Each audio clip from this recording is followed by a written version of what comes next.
SB August 18, 2017. Leagues and governing bodies want more great stories like this. Click on one of these buttons. Already a subscriber? See if you like IT. Get IT All Premium Access. Smith's comments could be a negotiating ploy for the union in the next CBA. Current NFL CBA expires following the 20 season, and Nflpa exec demaurice Smith said the likelihood of either a strike or a lockout in 21 is almost a virtual certainty.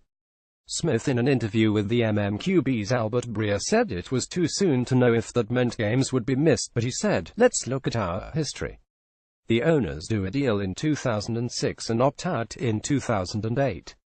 We do a deal in 2011 with no opt-outs because we like the benefits under the current deal, and we didn't want to give the owners the opportunity to opt out and take back the gains that we currently have.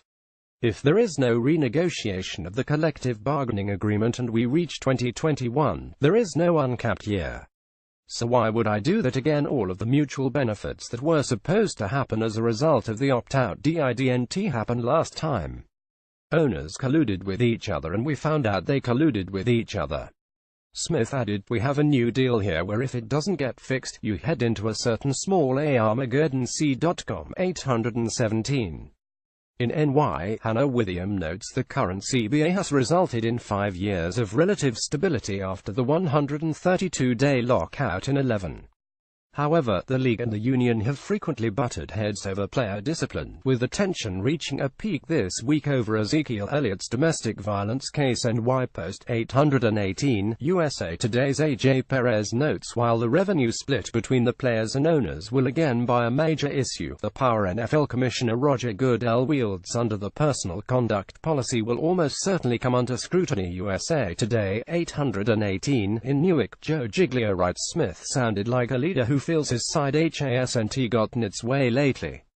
Giglio expect this to become a big story in the coming years." NJ.com 818.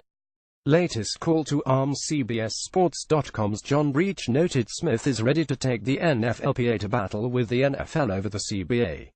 The union is taking the possibility of a work stoppage so seriously that it warned players in May to start saving money. CBSSports.com 817. Yahoo Sports' Frank Schwab wrote, "Every time the NFL antagonizes the Nflpa, we're reminded that the CBA has many years to go.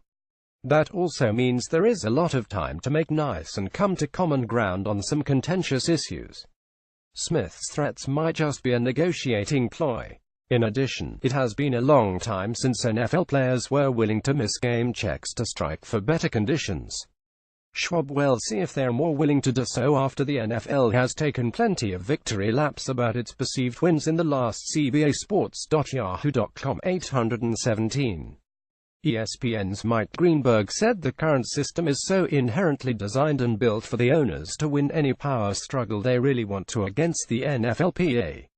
ESPN's Will Kane noted Smith has no unified front to represent. Kane, he has a fractured group of people he represents and he cannot get all of their interests going in the same direction. Mike ESPN Radio 818. Guaranteed money the main issue. NBC Sports Bay Area's Ray Ratto said the Nflpa has never had leverage because the nature of the sport is contracts are not guaranteed and careers are short.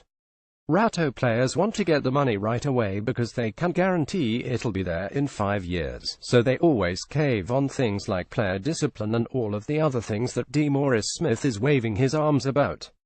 NBC Sports Bay Area's Kelly Johnson said the union will use subjects like the lack of consistency in player discipline, head trauma, the number of preseason games and playing overseas to get the one thing they really care about, which is guaranteed money.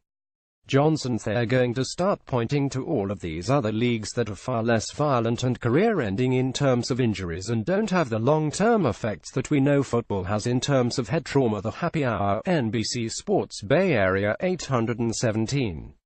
Nothing comes easy. FS1's Jason Whitlock said the increasing tension between the NFL and Nflpa regarding the Elliott case will become the next Deflategate. FS1's Colin Cowherd agreed it will reach the same level of legal maneuvering as Deflategate, but it will not hurt the product in terms of ratings.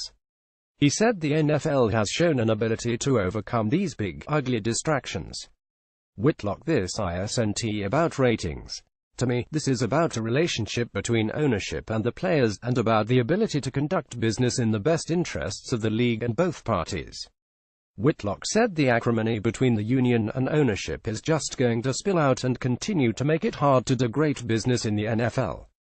FS1's Greg Jennings said this will be bigger than Deflategate simply because we're dealing with the Dallas Cowboys and Jerry Jones. Speak for yourself, FS1 817.